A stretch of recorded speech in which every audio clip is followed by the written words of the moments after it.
Welcome, everybody, to yet another episode of The Pizza Palace. It is, of course, your host, Robert Winstanley, alongside Kanye West and Taylor Swift. Hold on, it's wrong hands. I forget it's mirrored. And of course, my best friend, my partner in crime, Sean Ye West. How are you, sir? I'm doing good, man. It's good to see you, Hollywood. Is that the inspiration behind it? Is because you went with the Hollywood? It's part of it. Yeah, it's definitely part of it. Yeah, I like it. What's the full inspiration? It's just Taylor and Kanye. Taylor just recently started beef with like the least beefable person in all of music. Which is actually she didn't even start it. That's the weird fucking part.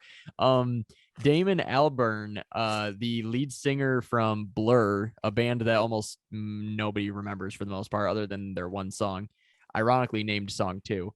And then he also created Gorillaz, which is also, most people do know Gorillaz and they're great. Mm-hmm. But he's like one of the most soft-spoken, just sort of like chill, vibey, like fucking British dudes. And for whatever reason, he just decided to like torch Taylor Swift in an interview for no reason.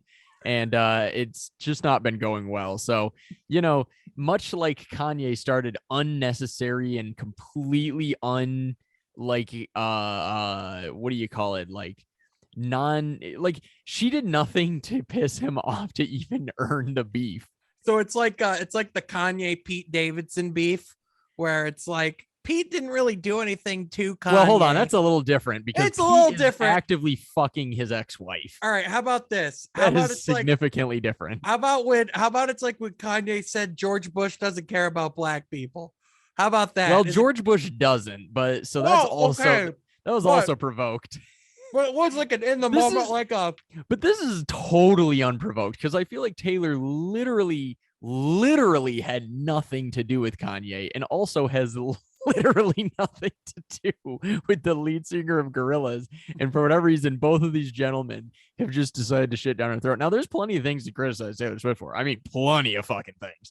But like the funniest part is that most beefs that she's involved with never actually are for any like justifiable reason. Like it'd be one thing hey, I'm all for calling her out for a lot of her bullshit that there is to call out, but like nobody does. It's usually just like an unprovoked attack for no reason. It's hilarious. Yeah, well, makes no sense.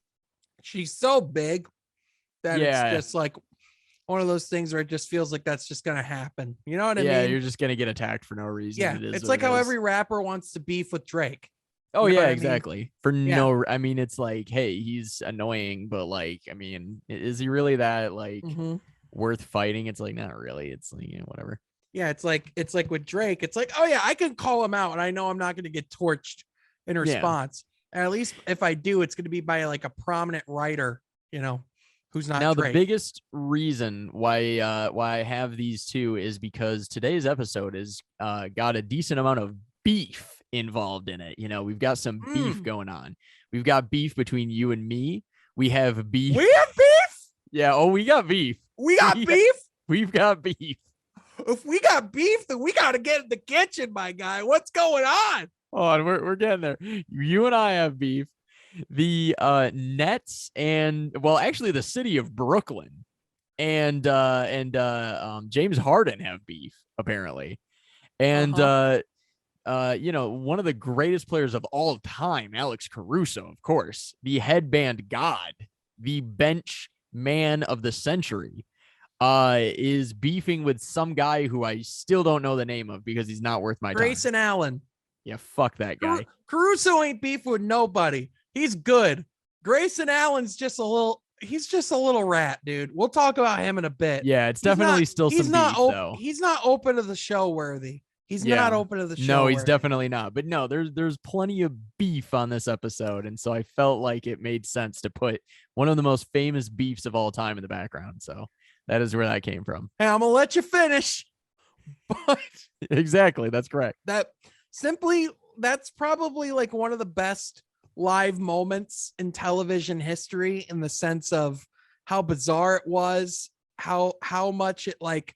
It's literally like the moment of our generation. Yeah, it resonated and like it caused a ripple. It's it feels like the first truly viral big moment. You know what I'm saying? Like Well, that's like it's kind of because it's the millennial equivalent of Gen Xers had the halftime show when Justin Timberlake accidentally took off Janet Jackson's bra and then revealed her. That was like the original like big, or well, not the original because obviously there's been crazy things throughout history, but like that was like one of the bigger kerfuffles or whatever. But that was kind of more of a Gen X thing because we were a bit young for that. So as far as like live TV, like crazy shit happening, yeah, I feel like our generation got the Kanye and the Taylor Swift thing. Yeah. And then we got Moonlight. You won Best Picture. Yeah, that might be the Zoomer one. I don't know. I guess that's kind of in between. I don't know what Zoomers have at this point because Zoomers don't watch TV. Well, so Zoomers have what goes viral. Like Zoomers have like which is everything. Yeah, but like the thing is like whenever there's like a big event, they just get like, because eventually there's always better footage that comes out with big events over time because you just find it on TikTok, you find it on Twitter, you find it. I feel like they have Reddit. too many. Like Zoomers just have too many moments now, and they also like manufacture them, or it'll be like to them a big moment would be like, I don't know, two random YouTubers beefing with each other or something. Like they have too many moments. You know what I mean? They don't really watch TV like we do. Well, yeah, if you think about it though, the places that they can be exposed to is exponential. So the thing is that the moment for them is literally a moment. It's always like they have this, like there was the big TikTok thing where it was like the New York guys where it's like bing bang, fuck your life. Like those guys, you know what I'm saying? Who's the president right now? Byron. Joe Byron. Byron. Like I haven't heard about those guys in months. But like that's I remember my favorite though. But I remember distinctly the Bing Bong week. You know what I'm saying? Bing Bong. Everybody says Bing Bong now because of especially if you're a Knicks fan. And although Bing Bong has died down a lot because the Knicks have not been what they were. Well, it also died down because again, it's literally just that moment. And then there was then like a week ago, there was the Elmo moment. And it's like, oh, SNL did a thing about it. Okay, now it's dead. What's dead, next? Yeah.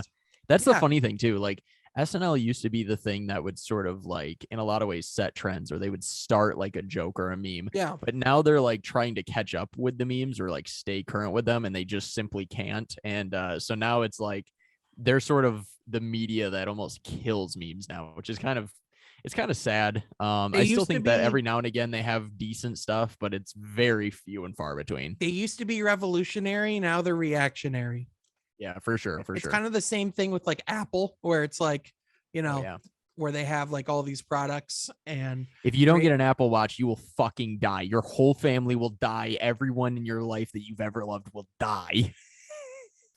Yeah. Those ads are so goddamn dramatic. Have you seen them? Mm-hmm. But like also it's like iPhones essentially at this point are just integrating features that Android came up with and just doing them better. They've been doing that shit forever. Yeah, that's like that's their bread and butter, truly. Actually, funny enough, that's basically Apple's entire legacy, because truly the way that they even started was that the fucking people know the history of Apple. Who cares? But the point is that like, yeah, they went to like a convention. They saw shit that people were doing at IBM and Microsoft and blah, blah, blah, whatever. And then he was like, hey, Wozniak, steal that shit. And so then Woz was like, Steve, I got you. I mean, we're both Steves, but like, you're the Steve people care about, and no one even knows I exist, but it's whatever. Does anybody else realize that motherfucker got 2 biopics, Steve Jobs? Like, they got the first one starring several books. Yeah. The first one starring Ashton Kutcher, the one that's terrible. Correct. And then there's the second one. Didn't watch the second one. The second one apparently is really good. It was much higher budget. I believe Seth Rogen plays Steve Wozniak in it, and I've heard it's really good. But here's the thing: why did this motherfucker get 2 biopics? And why is Steve Wozniak the sub character in both of them?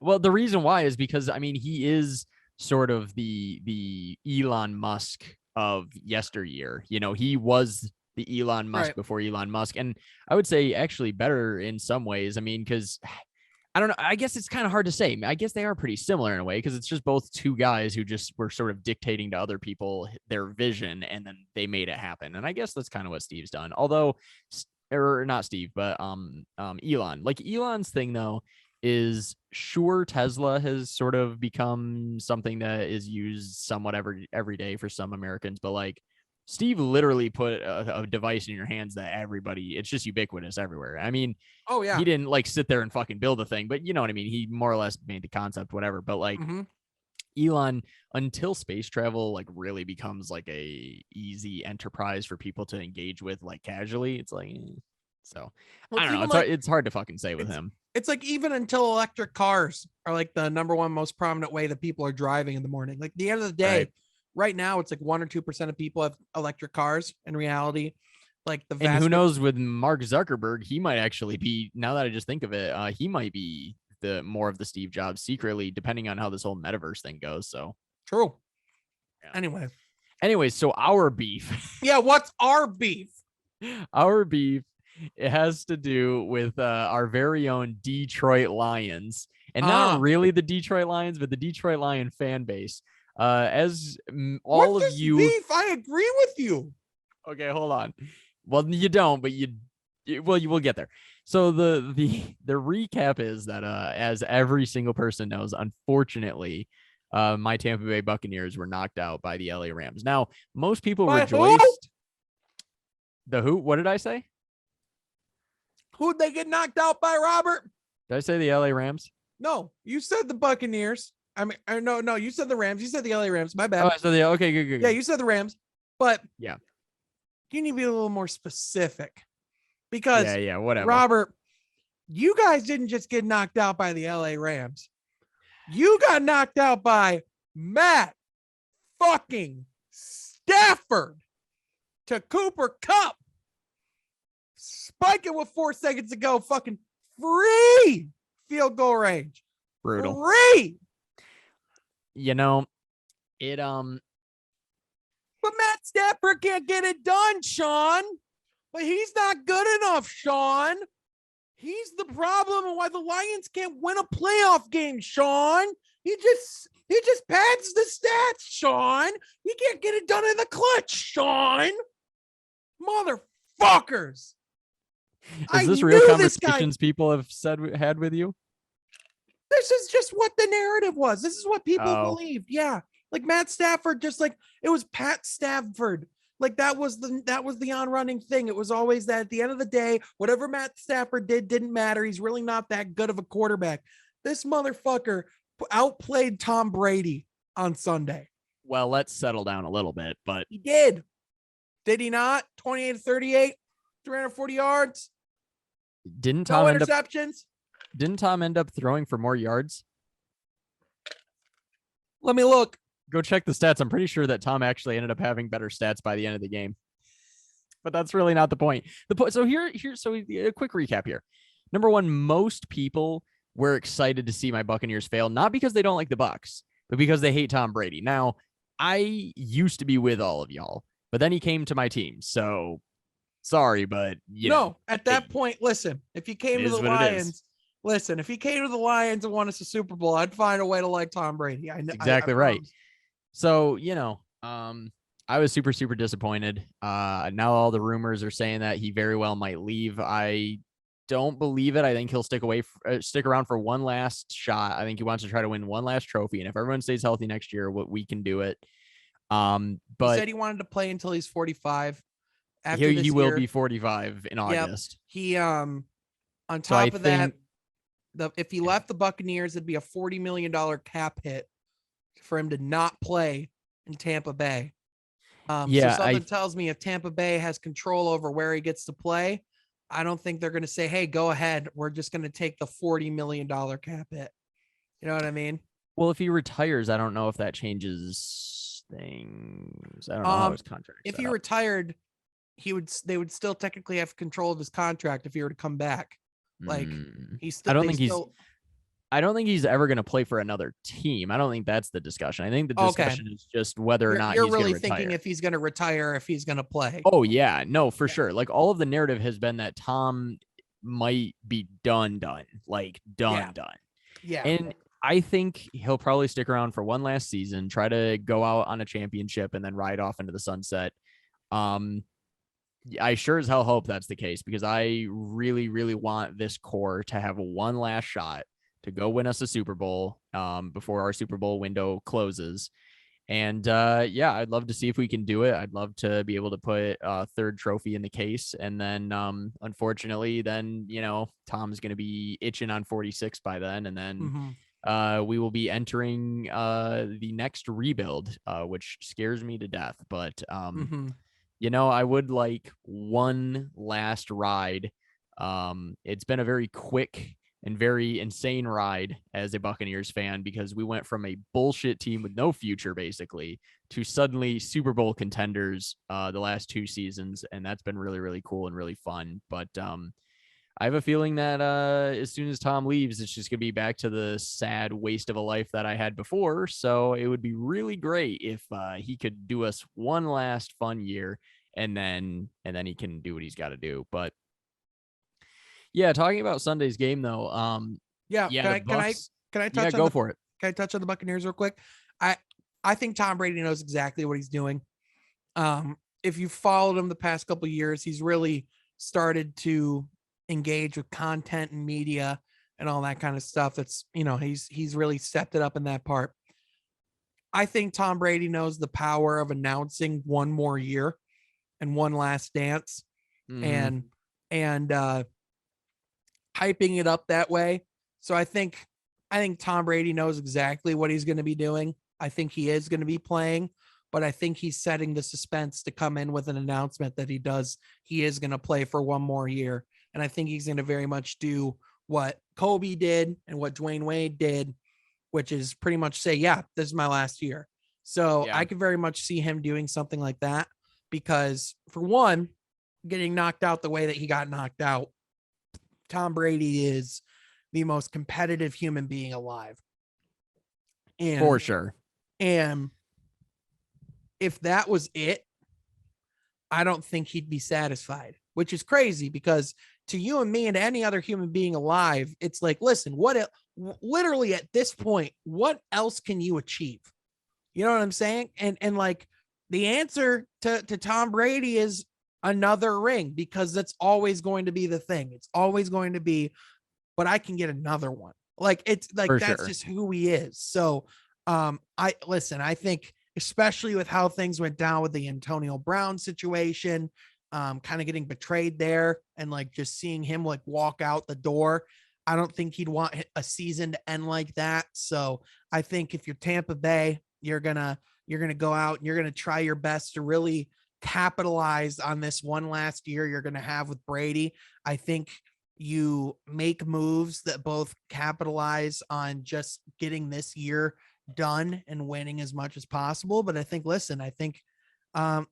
I don't be surprised if you see Tampa Bay in the second round or in the first, like late first round, try and draft a quarterback and see if they can have somebody that they can brew in the background. Because I mean, let's just call it the way it is at this point. I mean, if you're Tampa Bay, you do have to start thinking about next year, because listen, Tom Brady, like, yeah, he could certainly, the way he's looked, he can play forever. I mean, the guy's a freaking cyborg at this point. You can't convince me otherwise. He's not a natural human being that is robotics of some form. But yeah, so our quarterback situation, by the way, is that I think our technical number 2 right now is like Blaine Gabbert or some bullshit, who has a Super Bowl ring now, which is hilarious. But the third string, we did draft Kyle Trask last year out of Florida. I don't think he's the answer to our future. I don't entirely know what that draft pick was, other than maybe them just taking a shot and seeing if, they kind of just accidentally stumbled upon gold or something. I get the feeling by the fact that he wasn't even the second string quarterback, but that he was the third, that he is not indeed gold. So, yeah, I wouldn't be surprised to see if there's a quarterback that they really like, that maybe we take a chance. I could see us maybe going for another offensive lineman, maybe just to shore up that even more. Cause like our offensive line is great, but just to shore it up a little bit more, give us that added depth, especially with, we've been having a lot of, injury issues and stuff like that, this past season. So who knows? We'll see. Yeah. Wide receiver wise, I think we're mostly good, because if Chris Godwin comes back healthy, of course we still have Mike Evans. Yeah. And some of the other guys have been fairly serviceable and things like that. So Are they going to be over the cap coming up? Like I know, okay, because no, I know most of the guys took really, really small deals. So we're pretty much fine. Because I know the Saints are about to be in cap hell. I know the Packers are about to be in cap hell. The Saints are, I mean, if you want to know why Sean Payton left, it's because of the cap situation. It's because they're fucked, which they're love. screwed. As a longtime Buccaneers fan and a man who hates the Saints more than any other professional team in sports, I can't tell you how happy it makes me that this team will hopefully be shit for a long time. Well, people are always like, I wonder what the Saints' plan is for when Drew Brees leaves. They didn't have one. No, they didn't. And that's the answer. Like, it was always kind of like the thing of, man, they really think Taysom Hill can be that guy, huh? No, they don't. That's the answer. Yeah, they have Jameis Winston, which is also hilarious to me. So yeah, they do. They sure do. Yeah, I don't know. I feel like I don't know what our future holds, certainly, but I do know that I do not miss the old days of the Succaneers, and I do not really want to go back because it's been pretty sweet the last couple of years. And I don't expect us to be perennial championship favorites from this point forward. That's just hilariously unrealistic. But I would like us to hopefully, maybe take something from this experience and be able to learn like, okay, we clearly built an excellent team. We literally just needed to plug and play a good quarterback. Like basically if Jameis Winston, when we had drafted him, if he had actually been this amazing quarterback, we wouldn't have even needed Tom Brady because we would have ended up just being kind of what we are right now. I think Tom Brady obviously put us like far above, the edge or whatever, but the Buccaneers for the most part built this team from the ground up. The only guys we added were Antonio Brown, who ended up being mostly a clown, and Leonard Fournette.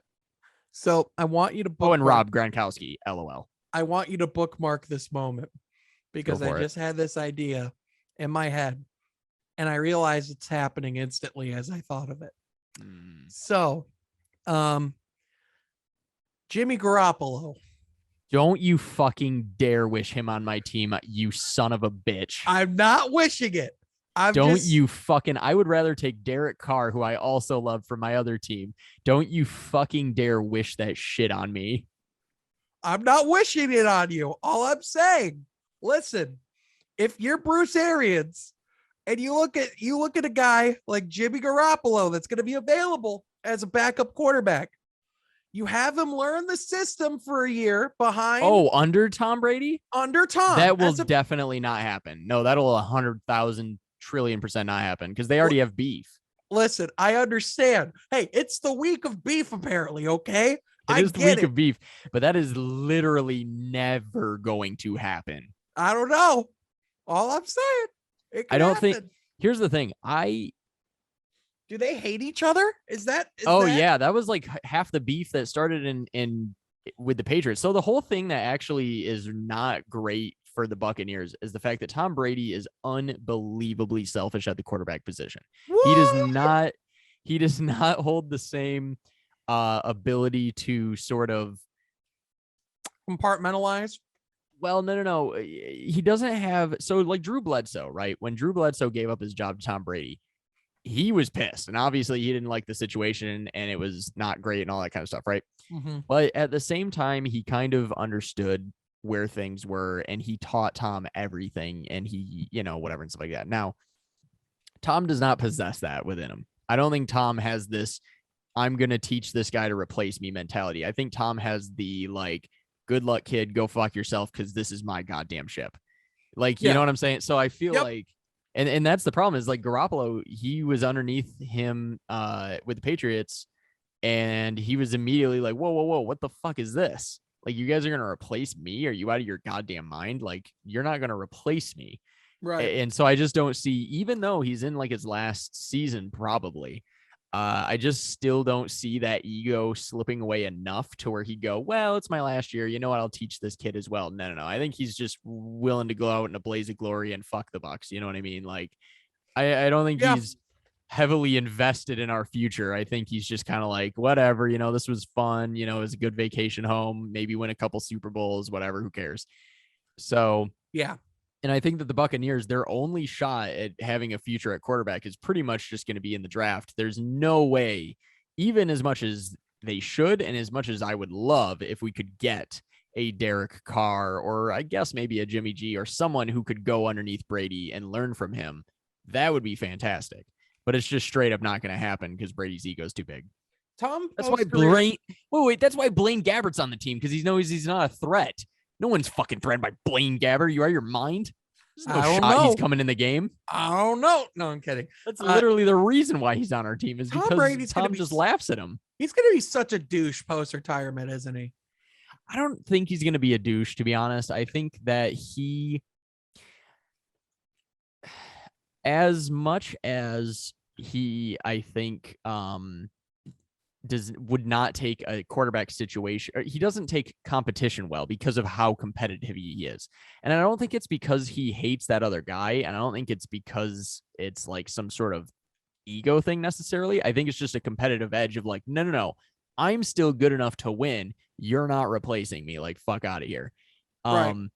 I think once he retires, it will be interesting to see what he does, but I don't really see him being like a huge douche canoe or anything like that, mostly because I don't think he's ever been a douche canoe, and I think the most people who hate him and think that he's a douchebag, it's more that they hate Tom Brady fans.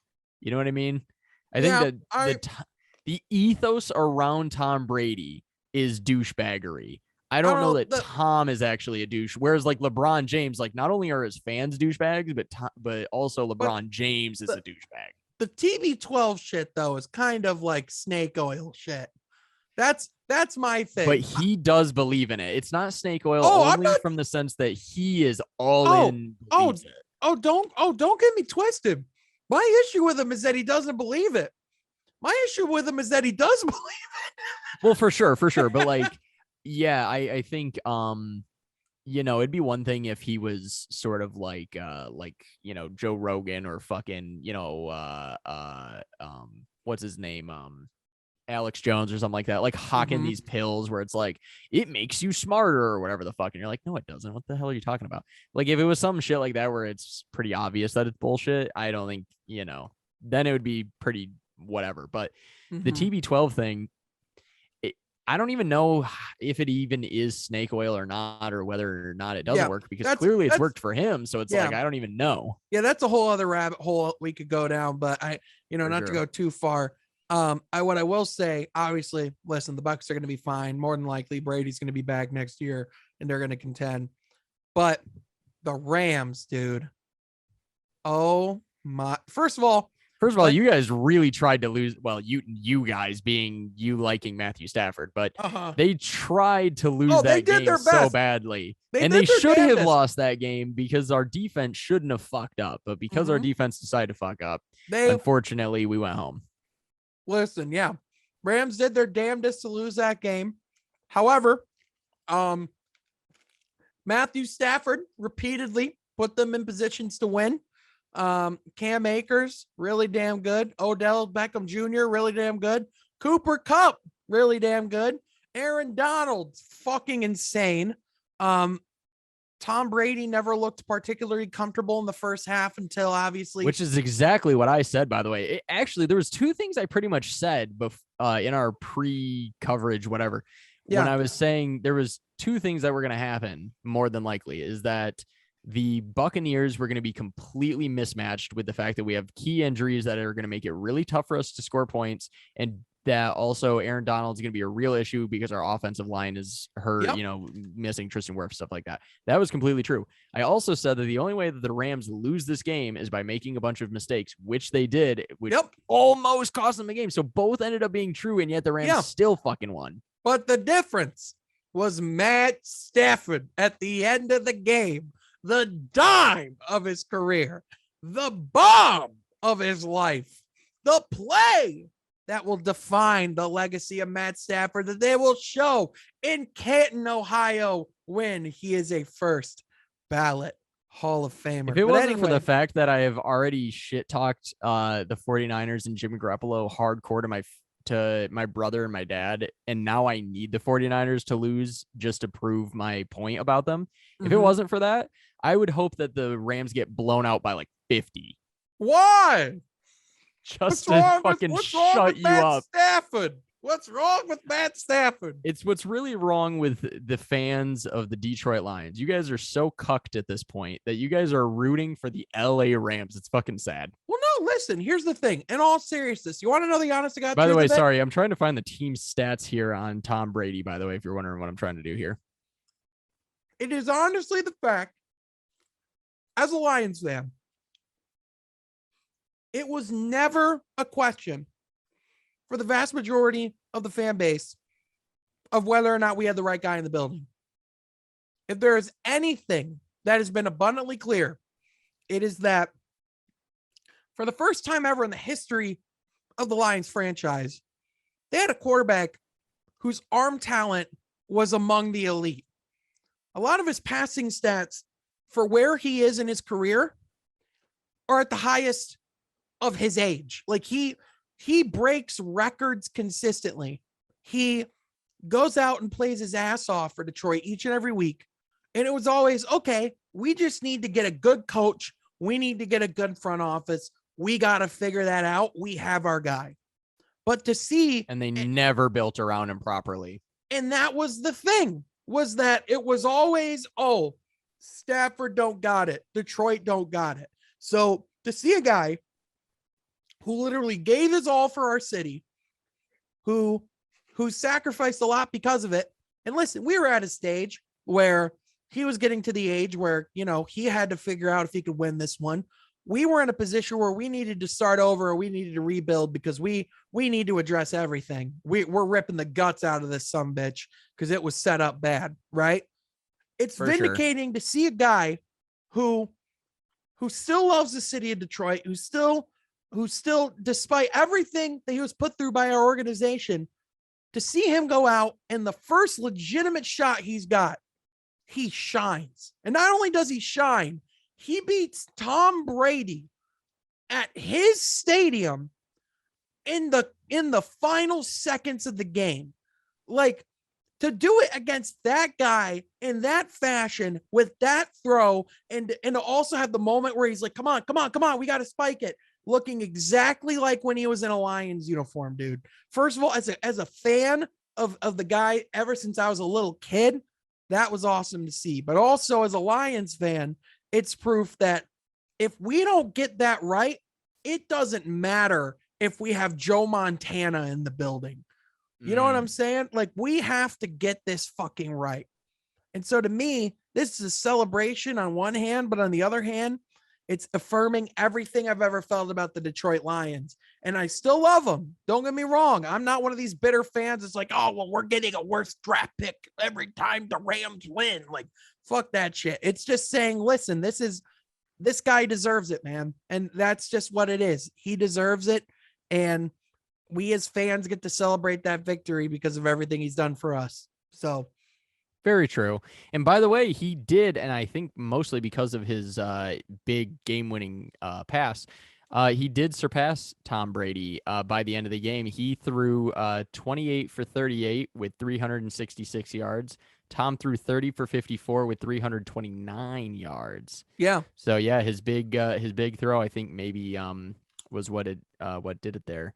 Mm-hmm. So yeah, he did actually have a better game than Thomas Brady. Well, the other thing too is Brady statistically is a better quarterback when he doesn't have to throw the ball 50 something times. He like generally speaking, the less he throws, the more likely they are to win. Not saying that it's a bad thing. He only threw one touchdown, and it was with like a minute left in the game. Yeah, he threw one touchdown. He threw the ball 54 times and had 3 interceptions. Is that right? Oh, I don't think he had 3. He had 1, I think, didn't he? Okay, just 1. Okay. I think it was just 1. Okay. I thought he had more than that. If it was 3, I think I would have jumped off my balcony and ended it all. I can only wish. I mean, what? No, I'm kidding. No, but I mean, listen, I think, you can dive into what happened with the Bucks and the injuries and things like that. And a lot of that's true. And honestly, a lot of the playoffs is who's healthy and who's playing well at the right time. I mean, And it is what it is. We ran into Mhm. injured teams, and that's what helps us get to the Super Bowl. So, I mean, Yeah. I can't even be bitter about it and be like, well, that's bullshit. We would have Yeah. beaten you. Yeah, we probably would have beaten you if we were healthy, Mhm. but we weren't. So it doesn't matter. Yeah. And the Rams are dealing with a shit ton of injuries too, but they're For sure. overcoming it. Yeah, So, exactly. yeah. So it's just one of those things where they had guys like Cam Akers' return is insane. The fact that he's healthy 180 days after tearing his Achilles, unreal. 49ers are tough. And they made Aaron Rodgers look like a mere mortal. I think the Rams are going to beat them somewhat easily. I think the Rams are going to beat them too. I know that they've had some very contentious games. And I know that the Rams have been bested by the 49ers quite a bit. But yeah, in my gut, I say that the Rams make it. I think it's going to be Rams, Chiefs, and then I think that the Chiefs win the Super Bowl. Really? Oh, yeah. Yeah, I think Chiefs are the Super Bowl favorite at this point. I mean, they got to be the favorite. I'm thinking it's going to be Rams, Chiefs as well. And I'm a game day decision on that one right now because well, the thing that makes me choose the Chiefs is the fact that they have more experience playoff wise as well as Super Bowl wise than the Rams, as well as the fact that I think that whereas the Bucks didn't fully capitalize on the Rams' mistakes, I think that the Chiefs would devour their mistakes. Will the Chiefs' offensive line last against Aaron Donald, though? I don't think it matters just because of how mobile Patrick Mahomes is. You see, Tom Brady is a walking tree. So It's just kind of like, yeah, his mobility, he was fucked. Patrick Mahomes, he'll be fine. Oh, but Patrick Mahomes was running all last Super Bowl. That's what I'm saying is you have a pass rush. Sure. You have a pass rush on the end of the Rams that's pretty damn good. And so, yeah, but I don't think that the Rams defense is even close to the Buccaneers defense. I think, well, at least not last year's Bucs defense. I think that in the game against the Rams, for whatever reason, our defense did not look like itself. But I think that the Buccaneers defense was just an absolute smothering wet blanket. I mean, it was impossible to get out of. I mean, it just fucking strangled offenses. I think that, yeah, Donald will make it difficult, and he does for everybody. But I think that Patrick's mobility, I think he'll be fine. I think this year, I think every year there's like fundamental truths you learn in the playoffs based off of matchups.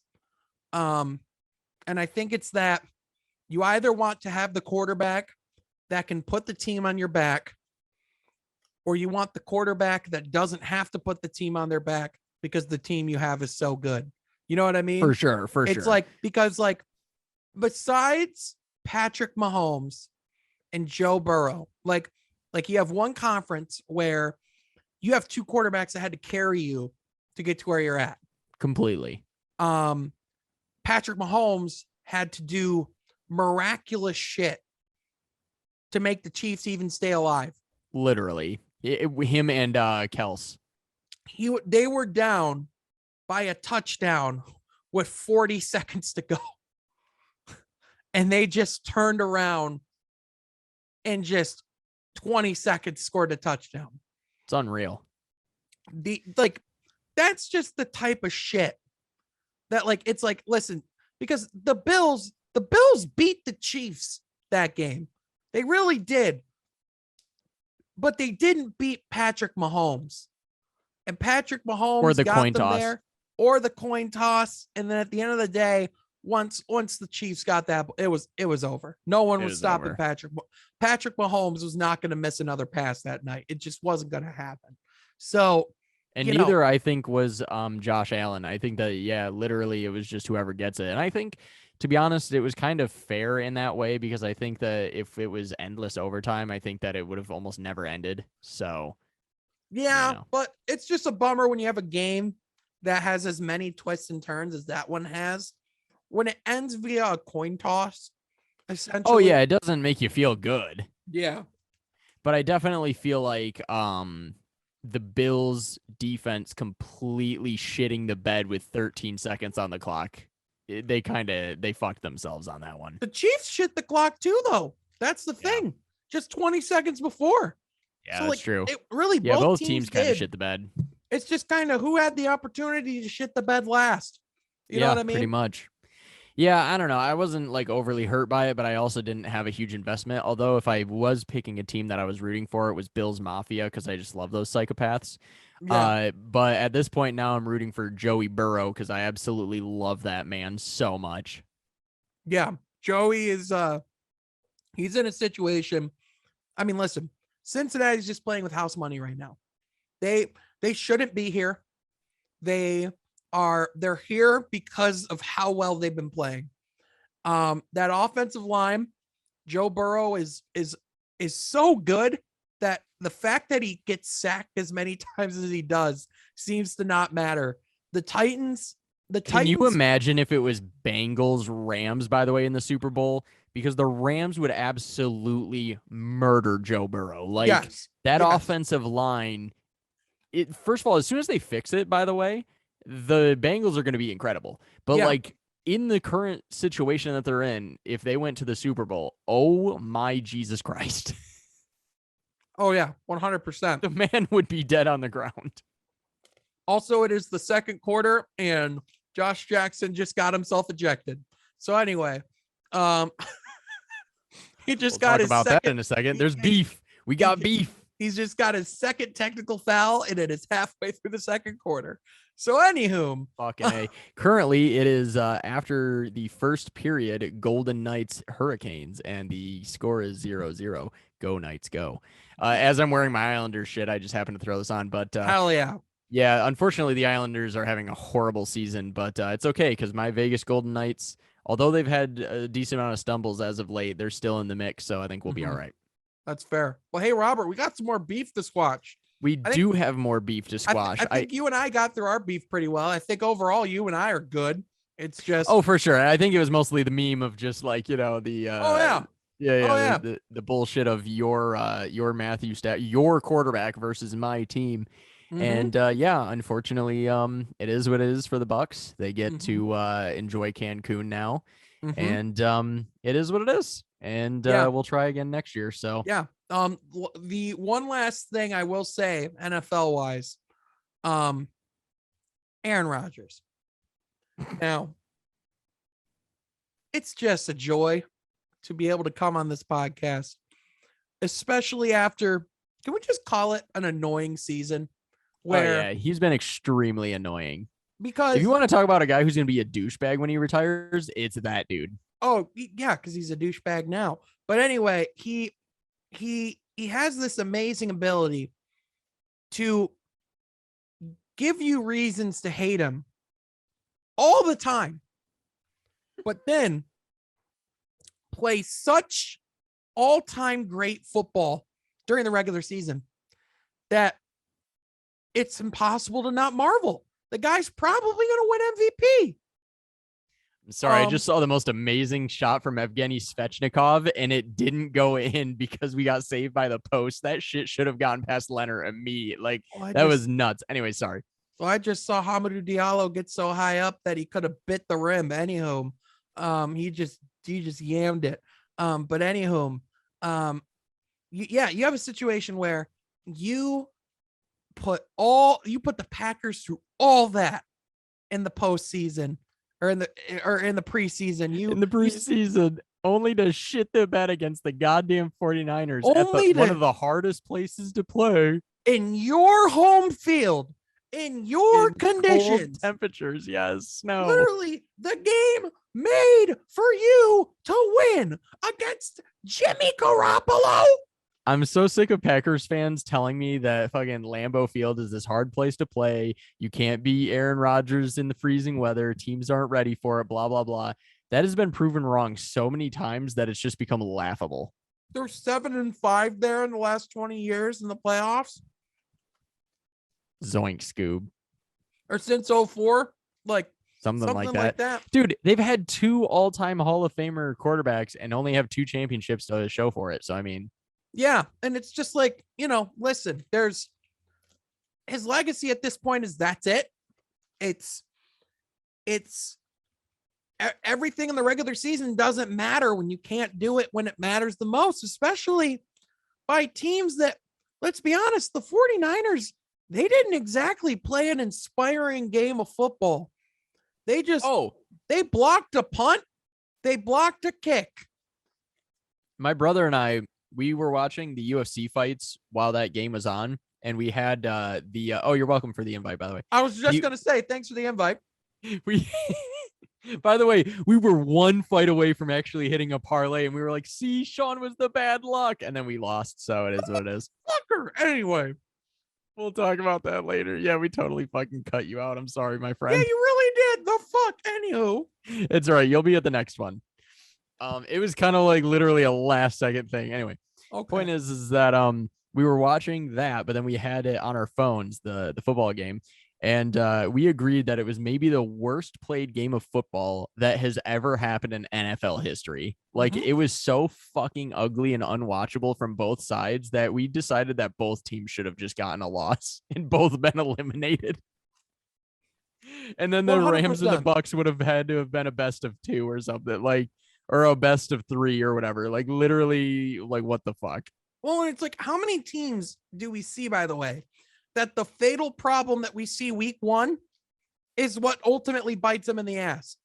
Like the Cowboys, clock management, penalties.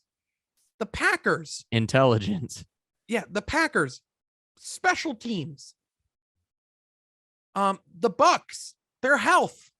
Yeah. The Bills, their luck. Like, it's just... no, you're true. It is exactly what has kept a lot of these teams out of the playoffs up to this point. Their weaknesses that have been around pretty much all season long, and ultimately were just kind of too much for them to handle. So we'll kind of have to see where the fuck that plays out from now. Because, I mean, the 49ers have been kind of a whatever team most of the season. The Rams have been a little bit up and down, mostly up. The Bengals have been weird. You know what's funny is the Bengals are a better version, mostly because their players don't get arrested consistently, but they are basically the Raiders, where they're this just dream story that's just sort of like overcoming the odds and all this stuff. They are basically the Raiders if our team didn't get arrested constantly, like constantly. Mm-hmm. Which, by the way, this is the first week without a Raider report because luckily nothing interesting has happened. Thank Christ. I'm so glad that there's no news for this team because it's never fucking good. Well, there is another report we got to do. The other beef I think you were talking about was the Lakers. The Lakers. So the Lakers beef is, well, mostly I wanted to talk about the Los Angeles Lakers because this is my new favorite team. Not my favorite team, but my favorite team to fuck around in. Hell yeah. Because, like, obviously my favorite team are Detroit Pistons, along with the Bulls and the Heat. But this motherfucker should just name half the league at this point. You know what's funny? Actually, though, a very strange thing has begun to happen to me that I have not even expressed to you yet. Oh, no. Since I've become a Pistons fan, I have actually found myself feeling bitter and feeling a level of almost jealousy, but mostly hatred towards the Chicago Bulls. Really? Yeah, because I feel like since they are in our division, I look at them and I go, what the fuck? Like, here's this fucking team that's just as shitty as we were. And then they, of course, just get every single goddamn break in the world. And so, of course, they get to succeed. They always get every fucking break, no matter how shitty they are. They always get every goddamn free agent. Everything nice always happens in the shitty city of Chicago. Fuck that whole goddamn town and every goddamn team in it because I fucking hate them all. I hate this guy gets it. I hate the Blackhawks. I can't fucking take it anymore. And the Bulls are starting to piss me off too because I'm just like, how come they just get their dick sucked when they're the same shitty town as Detroit, basically, and they have done nothing to fucking earn all of this praise? Same with the Bears and all this shit. Dude, fuck Chicago, basically, as like completely. Dude, you get it. Because you know what bothers me? You know what the true answer is? The true answer is Detroit versus everybody, motherfucker. It sure is. Like, you can like other teams in the league. There's other teams where I'm like, ooh, that being said, go Heat. Yeah, 100%. But at the end of the day, if they're against the Pistons, go fuck yourselves. I don't Very care true. about you. Very true. Like, I'm watching Nikola Jokic right now. This guy's a marvel on the basketball court.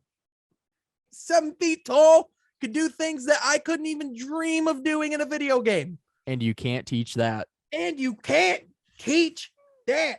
And this guy has 13 points, 5-9 shooting. That's for all you WWE fans. This guy almost has a triple-double, and it's halftime. That's the wild. kind of stuff that he does.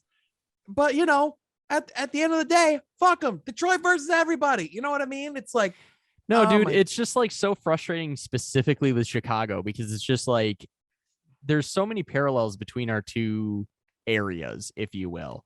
Mhm. And it's just so frustrating that the national media just slobbers the cock of Chicago teams when they've done absolutely nothing to fucking deserve it. And for whatever reason, they get every goddamn break in the book, but then ultimately they fail and fall short. It's just, they're so frustrating. So, oh my God. Whereas Detroit, like, we just kind of get fucked all the time. And everyone's just like, oh, whatever, that's just Detroit, LOL. And it's like, well, fuck you guys. So it's very frustrating. So I definitely have started to have a level of resentment for them. And actually, I think that it has elevated the Heat above the Bulls as my secondary team at this point. Obviously, the Pistons my number one at this point. But yeah, I think the Heat have officially taken over as my sort of my lady of the night, if you will, my mistress. Lady of the night. Yeah, it's my mistress. Oh my God. Which makes sense because of the fact that I have 5 Miami Heat jerseys in my closet and 1 Pistons. That adds up. No Bulls, 0 Bulls jerseys. That's true. Very true. I mean, that'll change, but I mean, you know, it's I'm sure true. it will eventually, but it is very true. Listen, you're going to own a Zach LaVine jersey at some point. Like, we just it's probably going to happen because I do love him. But yeah, the team in general, it just kind of pisses me off to watch them because I'm just like, dude, what the fuck? Like, this is bullshit. This is fucking bullshit. They really did have all the luck kind of hit at once with DeMar DeRozan. Fucking course they did. Why wouldn't they? And could we get a single break? God, no. Are you kidding me? No fucking chance. It's just so stupid. So whatever. Cunningham was a pretty good break.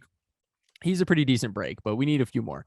So back to my favorite team, the LA Lakers. I mean, they're my new favorite. I don't even know what to call them. I think they're my favorite team to watch struggle. Yes, I love to hate watch them. Is that the term? Oh, 100%. I love hate watching the Lakers because this team is such a carnival clown car. It is hilarious. They're parading around some of the worst assets in the league, acting like it's trade value, and they are being laughed out of trade rooms. And it is my favorite thing. Dude, I saw a report that the Lakers passed on Jeremy Grant. I saw a report. There was someone dead ass tried to say, you know what? We as the Lakers, we're gonna take all of our assets and go somewhere else. We're gonna take our THT Kendrick Nunn in a 1st-round pick and go elsewhere. As if anybody wants your leftover trash. Listen, hilarious. They literally have no assets. They have no value, and they're just parading it around, expecting some idiot ass team to give them, I don't even know, like Damian Lillard. Like, what the fuck are they trying to get? I have a quiz for you. Let's go for it. The Los Angeles Lakers had the cap space to keep 1 player last season. And it was between these 2 players, Talen Horton-Tucker and blank. Wait, how much is this fucking Tucker guy being paid? Enough to prevent them from re-signing Alex Caruso.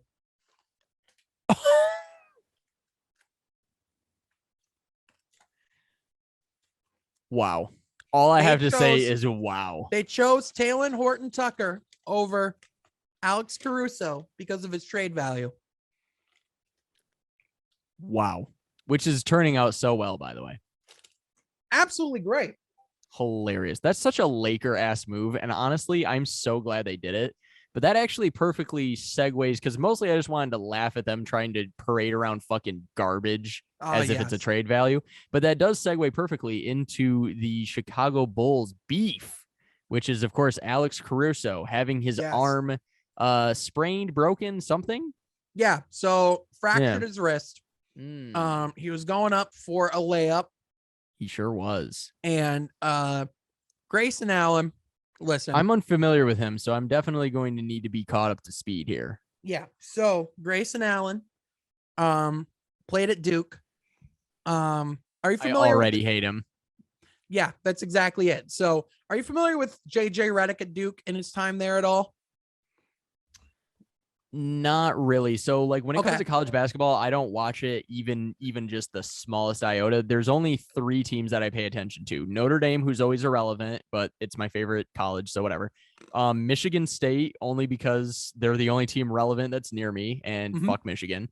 And then Texas, mostly because, the eyes of Texas are upon you, baby. Hook 'em horns. Fair enough. So, there were 2 players in the past 20 years of college basketball that have been considered villains in the NCAA.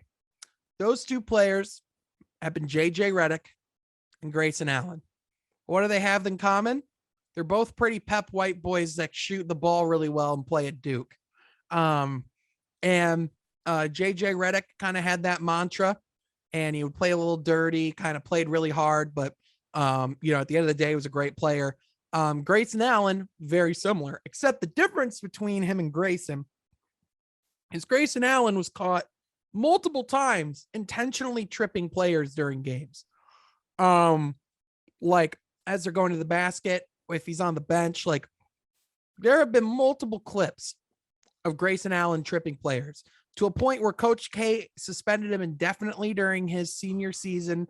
He's out of the team for like a month. So his own coach was like, get the fuck out of here. Yeah, 100%, because this He happened was a 3 or danger 4 to times. his team and others. Yeah. Yeah. It happened 3 or 4 times. It was violent. That was just the kind of guy that he was. He dealt with anger issues, and like he even had like freakouts on the bench. The guy was insane in college. So he ultimately gets his act together, gets drafted by the Jazz. And then he's kind of bounced around at this point. So he would go to the Jazz. An angry white guy would definitely go to the fucking So Jazz. he was traded in the Mike Conley deal to Memphis, and then he was released, and now he's with the Milwaukee Bucks. Essentially, he is a really good player, and he's a valuable role player off the bench, but he still has that dirty streak in him. He goes up for a block on Caruso, dirty streak. Essentially like attacks his wrist, like smacks it against the board, fractures. That's what I was trying to figure out. I was trying to see how the play happened. It did look like the fracture happened because he basically snapped his wrist against the backboard. Is that essentially what happened? That's pretty much what happened. Yeah. Okay. So because it didn't seem like it happened at the fall. It seemed to happen against the backboard. So that's what I was trying to figure out a little bit. Yeah, it happened from the contact that he came like nowhere near the ball. It was just bad contact. And so he only got suspended for like a game or something. He got suspended for a game. Yep.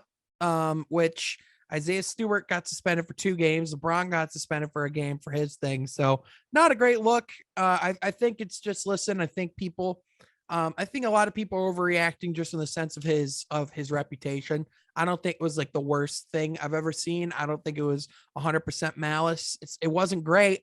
And it's going to cost Caruso a significant period of time, perhaps. God damn it, the Hurricanes scored. So it's just one of those things where, it sucked that this happened. I hope Grayson Allen doesn't have issues like this going forward in his career, but not a great look. And for the Bulls, a tough break because they just seem to keep getting injuries.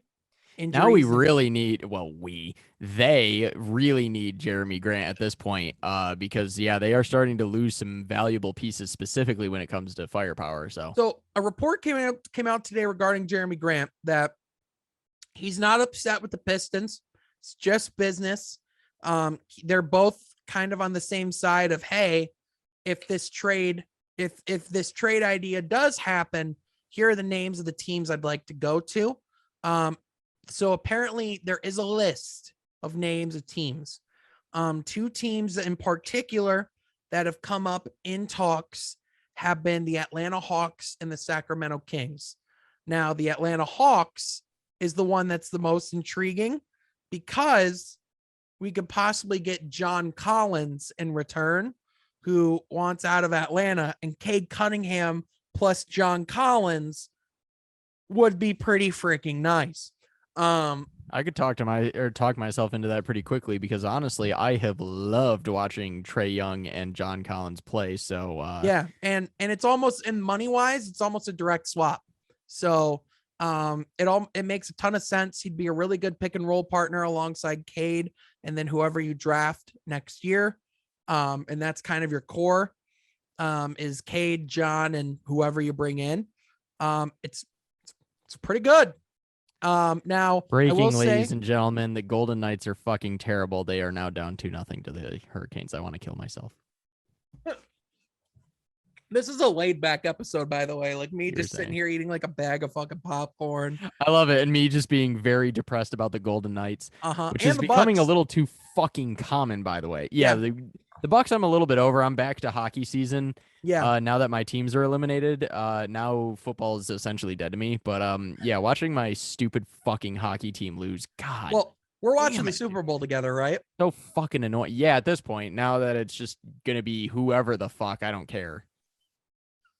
If it was the Buccaneers, it would certainly be a little bit more like I'm not sure because I feel like I get a little too intense when my team's like in a championship. Last year was I remember because last year it was like if the Bucks make it, we're not. I was like, okay, 100%. And then the Bucks, and I was like, yay! You're like, yeah, let's go. And I was like, so there's my Super Bowl plans. Like, yeah, I'm not a big like if my team's in it, I'm not gonna be fun. Like because I'm just gonna be a little too like fucking stressed out. Oh and yeah, just 100%. Watching the game. Yeah.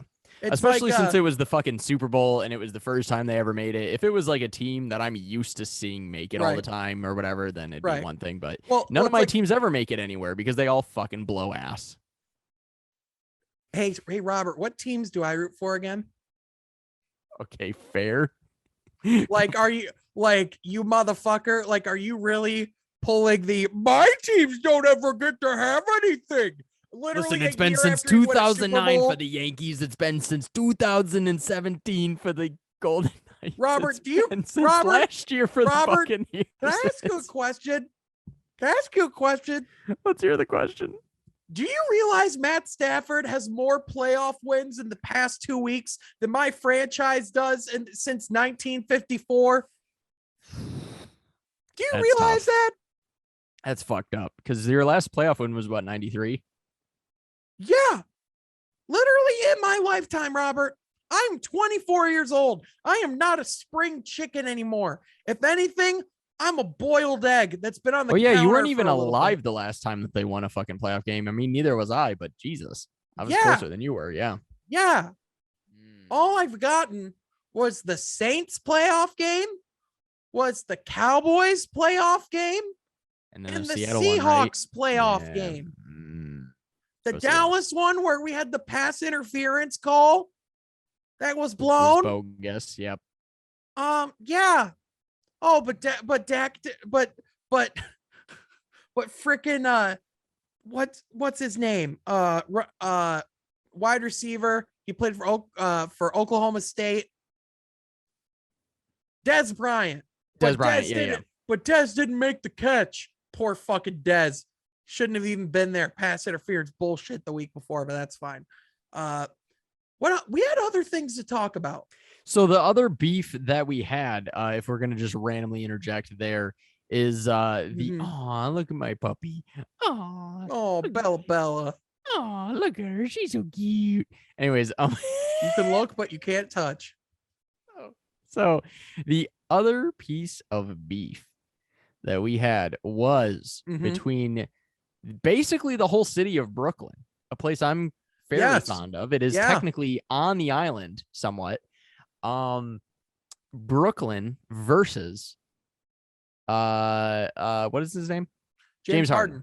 Yeah, my bad. So reports according to Shams and the and reporters over at The Athletic, which by the way, The Athletic is probably at this point the best network of writers. I mean, it's by far, it's excellent. If you don't have their services, I don't know what you're doing because they really are truly excellent. Yeah, 100%. They have James Edwards III, who him and Rod Beard are the best Pistons beat writers we have, which by the way, I did have some time with Rod Beard earlier this week. So be sure to check that out. That is available on the channel as of when this is posted. But Yeah. So essentially, it's reported that James Harden really hasn't enjoyed living in Brooklyn so far, which compared to Houston, I can see why, especially with the cold, all that kind of stuff. But on top of that, it is reported that James Harden has been really frustrated with Kyrie's part-time availability and therefore is very much testing out free agency this summer, even if that means he comes back to Brooklyn. So he is not closing the door on any opportunities, which leans into another report that coincidentally came out today. Daryl Morey is reportedly all in on James Harden this summer in free agency and plans to Who is that? Daryl Morey is the executive of the Philadelphia 76ers, aka his former executive in Houston wants to bring him into Philly and reportedly wants to pursue a sign and trade for James Harden. In return, give Brooklyn Ben Simmons. Now, I don't. Please let this happen. So Please let the Brooklyn Nets be even more of a dumpster fire than they So already are. listen, Please. listen. I don't hate the fit of Ben Simmons and Kevin Durant. I really don't. Because no, listen, I understand, but okay, but Yeah, listen. but him and Kyrie on the same team is so good. Oh, but here's the thing. I love it so Kyrie much. ain't coming back. He's a free agent after this summer. And there's no chance in hell Brooklyn. The only way they re-sign Kyrie Irving is if it's not for max dollars and as long as they can have him full time. Otherwise, they're not re-signing him. They said they're not going to try to give him a contract this summer. So is there any possibility that he goes to my Los Angeles Lakers? no. Do you think he retires? No. So where is he going? I think he's going to go to a team that like a Dallas, like I think it's going to be a team that we aren't really thinking about right now. Could he go across the street to the Knicks? Maybe. Yeah, I was gonna say, I was like, Maybe it's not that far away. he likes being in New York anyways. If he just goes from Brooklyn, hops across the bridge there over to Manhattan. He would still deal with the vaccine stuff though. That doesn't go away. He would, but the Knicks are stupid enough to deal with his bullshit. They are not. Now, listen. I think the relationship. And who knows about next year though, because the mandates might not be in place next year because COVID seems to be kind of on the downside versus coming back up. You know what I mean? It's on the downside in terms of death rates, in terms of infection rates. As far as the public opinion of people giving a shit, because I feel like the mandates have not been passing. There's been a lot of things, especially like I watch a lot of CNBC and they've been talking a lot about the fact that by this time next year, it sounds like basically all of the businesses in the US government have pretty much decided it's just kind of going to be a really shitty cold. We don't care anymore. Fuck it. We're just going to open up. Yeah. Well, on top of that, I mean, even like, notice how we haven't really heard any COVID talk with the playoffs starting in the NFL. Notice how we didn't really hear a lot of COVID talk when the bowl games were starting up in college football. It's funny. It's funny how when they stopped testing in a bunch of the different sports. Like I think the NHL stopped testing completely, basically. The NBA is still doing a lot of strenuous testing and they're still keeping on their, I mean, obviously I know like, the NFL stopped testing too. Yeah, of course they did. But it's like, it's one of those things where it's definitely going to turn around at some point. But I mean, listen, but it's just interesting to note that two major sports have totally stopped testing, basically. Yeah, and the government at large, as well as most businesses, have kind of decided like that COVID is over, quote unquote. So I feel like this time next year there might not be any mandates specifically in New York. So maybe. Okay, but my argument is with Kyrie with the Nets is he is well overstayed his welcome. He has more than tested their patience. They have been more than generous. They have been more than understanding. He openly spoke about how there shouldn't be the bubble when it was happening, how they think that players should boycott it when his own team was going to play in it. When he did finally come back and play for the Brooklyn Nets again, he almost immediately left for 2 or 3 weeks because he just wasn't passionate about basketball at the time. Like this guy was at the center of this rebuild and of bringing in Kevin Durant. And it was supposed to be surrounding them with James Harden, and that was going to be the all-in piece to make this team a championship contender. They were literally cheating. It's like they turned on all the cheat codes, and then the cheat codes went, we don't really feel like it. Yeah, and now you're in a situation where Kevin Durant is injured again. We have to wait for him to get healthy. And by the time he is, I mean, we don't know where the Nets are going to be playoff seed wise because they have a pretty tough schedule, and James Harden has to carry the load when Kyrie's not there because let's be honest, they'd rather be playing road games right now than home games, which is bizarre. And all it takes for Kyrie to make this situation better, all it takes for Kyrie Irving to be out there with his team each and every night is to get a freaking shot. And it must be so frustrating to know that he is being that selfish and is holding that team hostage as far as what their aspirations can be, what they can do going forward, all because of a misinformed opinion on something as simple as a public health issue. And it's just, if I'm James Harden, I'm not committing to signing with Brooklyn right now either. Hell no, because I'm looking over at Philadelphia just like Daryl Morey would think, and I'm looking at Joel Embiid, who's playing the best basketball of his career right now, who is just a guy away from potentially contending himself. Because listen, if the Philadelphia 76ers find a way to get rid of Tobias Harris's contract and they bring in James Harden and they surround that team with some pieces, Philly could win it all. They're a guy away from contending. So, absolutely. So James Harden, I think it's time we acknowledge the fact that he has, just like Kawhi Leonard had all the power over the balance of the NBA when he was a free agent, we're going to have that again this summer. And James Harden's going to hold the balance of the league in his hands. So I think that's something we got to start looking out for. So extremely well said. And I think you're right on pretty much all of that. And I think the way that I look at it then, it asks a lot of questions are to be had here. Number one, I think that, Philly is probably one of the most likely options for James Harden. I think it's a good situation for him. I think it's the best way for the Nets to recover value.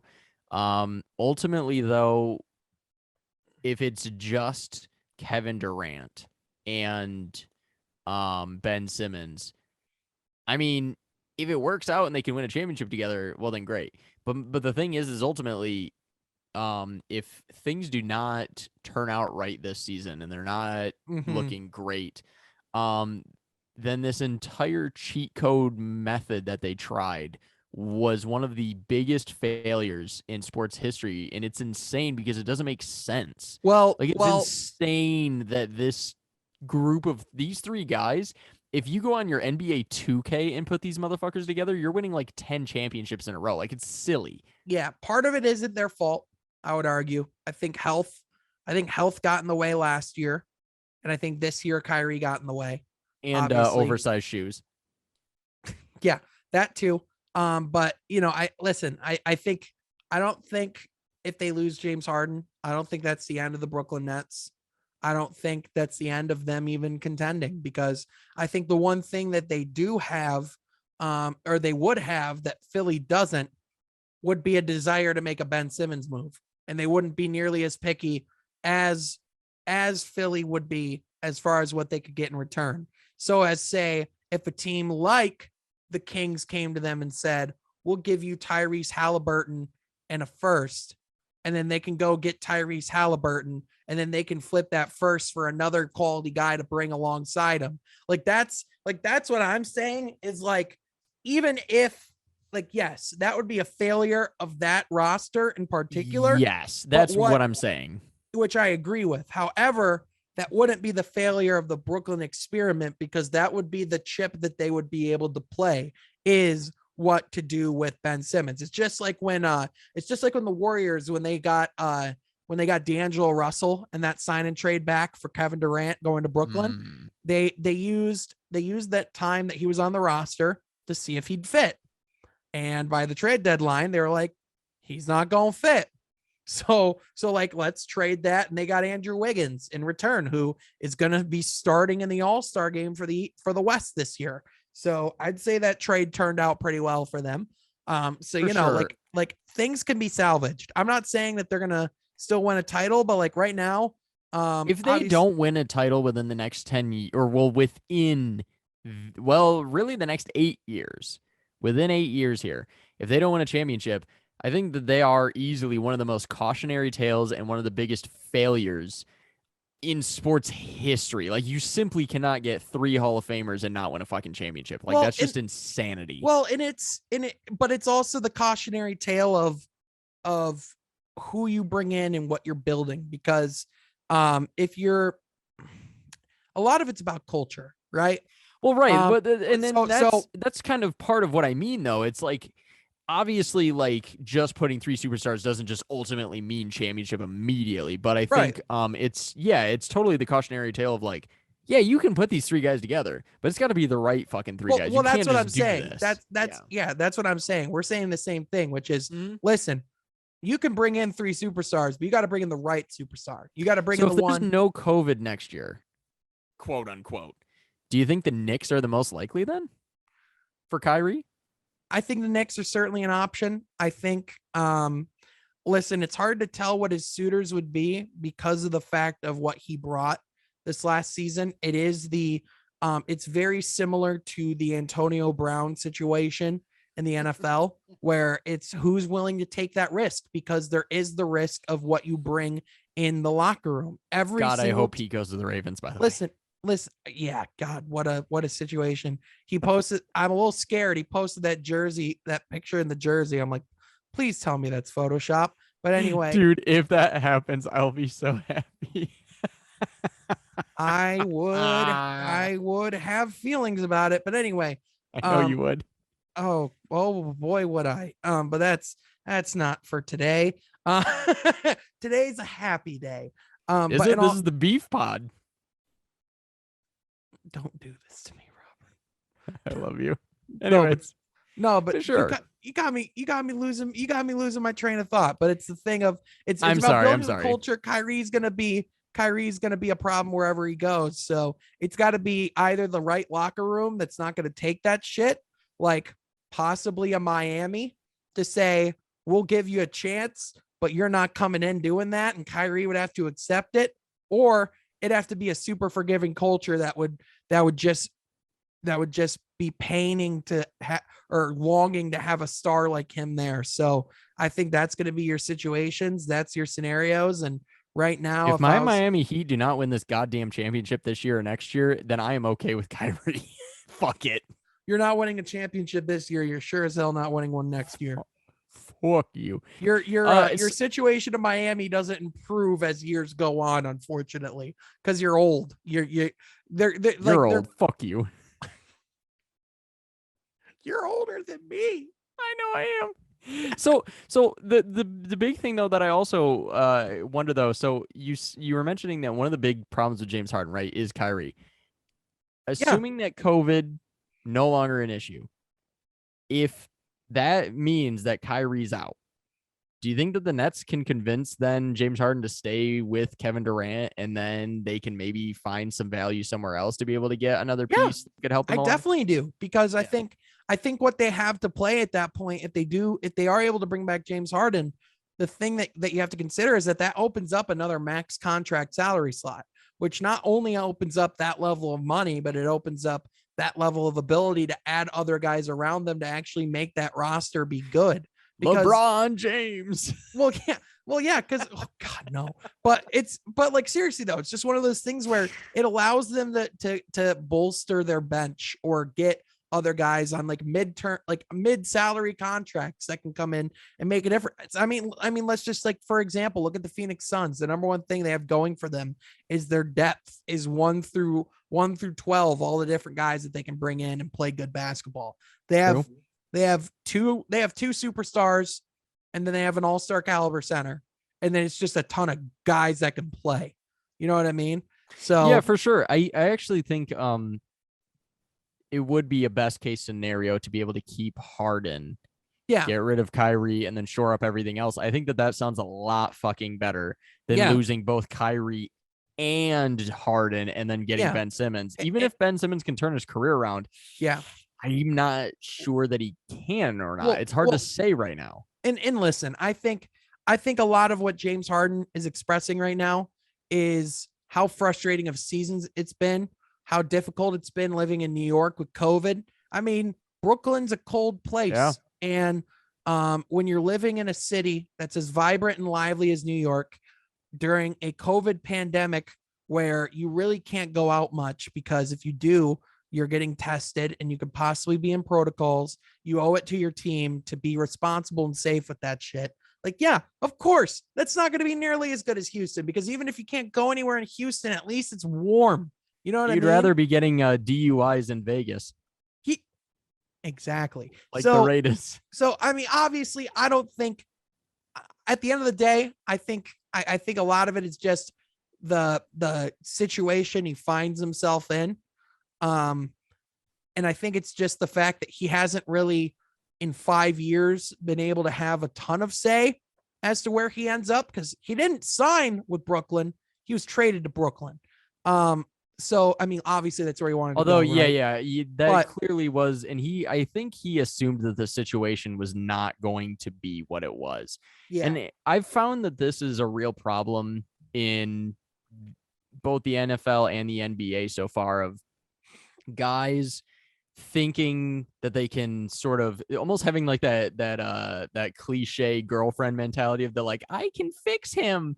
Yeah. Like there's so many guys who they see Antonio Brown, they're like, nah, man, I talked to him outside of it. He's actually a good guy. You just don't know him. And it's like every time Well, it's because you see the they good. convince him to come on a team, he ends up backstabbing all those guys who believed in him. Well, and I guarantee you, if he goes to Baltimore, he will fuck over Lamar Jackson. Yeah, well, listen, it's all about what you see, right? It's like what you see on the surface, and what we see on the surface with Antonio Brown and Kyrie Irving is two guys that are insanely talented at what they do and can do things that few human beings that have ever lived can do with their skill set. However, what they see when they bring them in the building is all of the hell that they're causing, and in reality, how it's more of a deterrent to have them there than it is to be a benefit. So. It's one of those things where I hope Kyrie turns it around. I hope we get to a point where we're talking about him contributing to a championship level team again, because when he was that good, when he was that guy, he was that guy. And he's significantly more likable than Antonio Brown. Well, the reason why I say that is because, like, even though, and we've had discussions on this podcast about, various things that I've thought Kyrie has done that have been extremely selfish or extremely stupid or just really poorly communicated, I think is honestly more than anything. He's a bad communicator from the standpoint of he doesn't say enough. And what he does say doesn't make a lot of sense. Antonio Brown is a toxic jackass who just makes everything a big fucking mess for no reason. Like his latest thing is that he's going to sue the Buccaneers because they told him to get like mental health help. Well, the reason why I went was because to me, it's like apples to oranges. It's just like there's both. To me, there's just things that are so inherently frustrating about the both of them. Like, even though Kyrie, Antonio Brown's is just less subtle. His is like taking off the pads, throwing shit around, running around in the end zone, doing jumping jacks with the shirt off. Like his is more just straight up psychotic episodes, right? Kyrie is just the little shit that if you analyze literally more than a millisecond, pisses you off. It's like his attitude to the media. It's like listening to literally anything he says about anything. If you take more than 1 second, it's like, Kyrie, you're a jackass, right? Like, you're wrong, right? To me, it's like, yeah, definitely Kyrie's better. I'm not saying they're in the same situation. However, they do both find themselves in a similar situation to where the ice is not nearly as thick as it used to be. They're walking a little thinner, and for sure, they're going to have to make some sacrifices and figure out a little bit more about who they are as people before we continue to talk about their playing careers. and how For much sure. money they deserve to be paid. You know what I'm saying? For sure. So I think with that pretty much wraps up the beef. mm-hmm. And I think that yeah, a lot of super, super well said perspectives out of that. I enjoyed hearing your take on a lot of these things, because obviously I've been seeing a lot of these headlines come along, and I've definitely wondered, what your takes were on a lot of Yeah. it. And I think that you and I agree on, a bulk of a lot of what we've been seeing and stuff like that. Oh yeah. It will be interesting to see where a lot of these things shake out ultimately.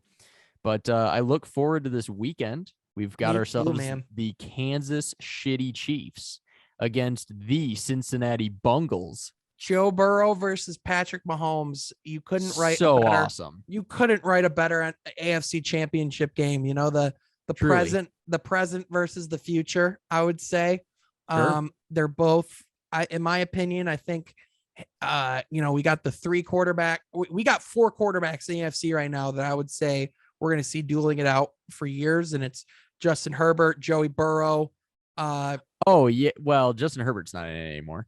Well, he's not in it, but he's in the AFC. Like, I think we have four special quarterbacks like over the years that we're going to be seeing compete it, which is Josh Allen, Justin Herbert, Joe Burrow, Patrick Mahomes. Like, I would say, like, we have four guys right there where it's just like, obviously not everyone made it this year, but those four guys are running the AFC for the next 20 years. It's insane. Oh, easily. And if the Chargers actually have any shred of intelligence, which they historically don't, then Herbert can just be an absolute monster. I mean, he could easily build a dynasty if they stopped being fucking stupid. It's like with him, it's like the ceiling is the roof.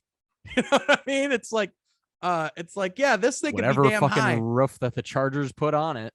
Yeah, it's like, listen, this roof can be high, but how high you gonna put it? You know what I mean? Because it's on For you. sure. I got Chiefs Rams Super Bowl as well. And as of right now, I'm on a coin flip as to who'd win it. So if it is 49ers Bengals, I swear to Christ, I'm jumping off the Empire State Building. If it is 49ers Bengals, we're gonna come up with some stupid like drinking games for the Super Bowl. Oh, easily. Uh-huh. You will put yourself in a sugar coma with your extra strong Mountain Dew. Oh, hell yeah. I will mix Mountain Dew with like a laxative, and I will just, instead of like having a hangover, I will just violently shit myself. Please don't do that. Jesus. Jesus fucking Christ. With that. With whatever the fuck that is. That is just about it for the Pizza Palace here. Now, the one thing I will say is that thank the holy Lord above, there has been some conversations back and forth between the MLB and the MLBPA. Of course, nothing super solid and obviously no end in sight. However, there has actually been movement. Finally, thank Christ. So baseball, all fingers crossed. Please, for the love of God, give me Yankees baseball. I can't live without it. Give me the Tigers, baby. Let's go Tigers. Let's get Tigers. Let's get this league opened back up. Let's come back with the news. Cade with the block. Let's come back with the news that Carlos Correa and the Tigers have had a deal for 2 months now. LOL. And let's just let it happen, baby. He's going to the Yankees, my friend. I don't know what to tell you. I know. But in all seriousness, I do want to say before we end the episode, the Golden Knights scored. It's 2-1. Let's go. This past week on Wednesday, because at the time we're recording this, at the time this comes out, it will have already been Wednesday, was the 1 year anniversary of the podcast From Half Court. And now, and now a year later, 36 episodes into that podcast, we're 10 episodes into this bitch. We got the channel rolling, and I'm a writing now. So, crazy year. Thankful for everything, and appreciate you, Robert, and the fact that we get to keep doing this, man. Absolutely, man. Like, here's to another year of this shit. You know what I mean? Salud. Just think we're going to be 50 something episodes into this by this time next year. It's going to be real, dude. Absolutely. Man, that's crazy. That is crazy to think about. That's already been a year, but you've done absolutely unbelievable work. It started with just myself in my parents' basement with a microphone telling my telling myself and those around me that I want to make this a career. And a year later, we're looking closer to that than ever. So, And yeah, you've done, like I said, you've done incredible work. I'm unbelievably proud of you, and I extremely appreciate that, man. thankful that you've allowed me to be any part of this, and the fact that we're slowly building this show, whatever the fuck it is. We're on this ride together, brother. And whatever weird fucks are watching this out here, we thank you. We Absolutely, thank you all. thank you And all. We love your mother. Give her some I'm gonna flowers. let you finish, but first, ow! All right, love you guys. Bye.